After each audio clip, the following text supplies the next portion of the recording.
There's a method of raising kids that's gained popularity called gentle parenting. It starts with treating a child as an individual with his or her own viewpoint and focuses on guidance and teaching as opposed to shame and strict discipline. All in all, it's a good start, but as clinical psychologist Emily Edlin pointed out in a piece this spring in Psychology Today, gentle parenting can promote some unrealistic expectations. And of course, social media is playing a role that doesn't always help. Emily is here with us this morning. Good morning. Good morning.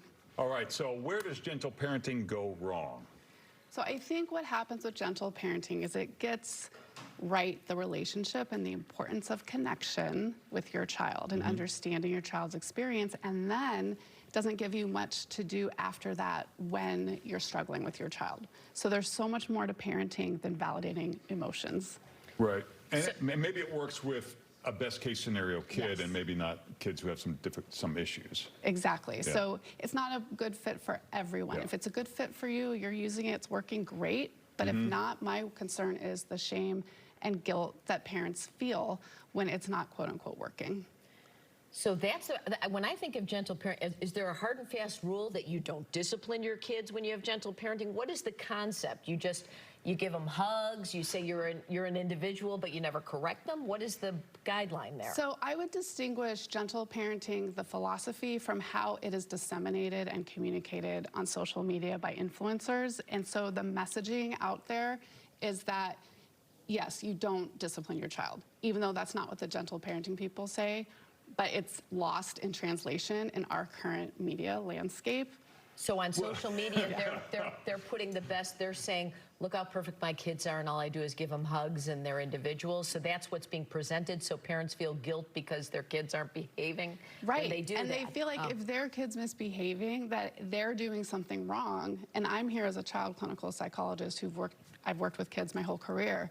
Kids are kids. I mean, they're supposed to be doing things that are pushing limits and undesirable behaviors at times, right? So social media aside, what does academia say about this gentle parenting in terms of consequences? What are the ways to present consequences in a kinder way where when we were growing up, it was you spanked your kid?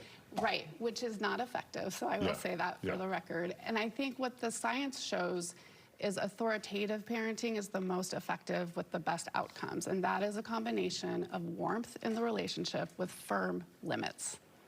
Right, and so maybe it's the way you communicate the firm, whatever that is, and maybe you can make that distinction between verbal abuse and firm consequences. Right, and there's a lot of gentle parenting out there that says connection over consequences, and I like to say connection and consequences, and they go together. Children really need consequences to learn and grow. Yeah, you would think, I mean, kids they're going to push limits, right? So even you can hug them to death, but if they know that they're just going to get a hug if they do something wrong, They're not learning. They're not learning anything. Yes. Okay, so how has social media changed this, though? Because I'm sure there were people, even back in our day, that were just, you always had the kid on the block whose parents were super cool and they never did anything, they never got in trouble. So how has social media changed it? I think what social media has done is put a magnifying glass on every interaction we have with our child and putting so much pressure that everything should be perfect. Because that's what social media does, right? We should always look perfect, behave perfectly, our family should be perfect. And so parents feel a ton of pressure on each and every interaction. And I'm here to say that our children and our relationships are much sturdier than that. They can handle these little moments of disruption and disconnect and be just fine. What's your opinion about posting stuff on social media with your kids? Maybe as a psychologist, what's the impact of putting your kids on there? I think you need to think really hard about it, especially when they're younger and they don't have a choice. I have children ages 15, 13, and 10, and I rarely post anything. And if I do, I get their permission first. Wow. Yeah, there was always this vibe, maybe when we were younger, that the parent was, I'm the boss, you're the kid, and they didn't feel the need to respect their kids. Talk about the importance of respecting your kids. So I wrote a book about autonomy supportive parenting, which I think takes the middle ground, where there's the emotional piece of respect and connection with your child, and that builds a foundation in the relationship that then helps the discipline be more effective.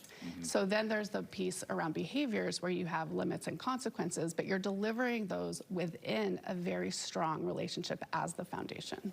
Well, it's all very interesting. You can find Emily along with other experts on the podcast, Psychologists Off the Clock. She's also on the socials and her website, which is seen here on the screen. Thanks, Emily. Appreciate it. Thank you. Did you hear all the free advice we were giving to viewers? No. Can we have like an honorary certificate We are or something? available anytime you would like Yeah, to you consult need with help, give us, us a call. Emily. Thank you.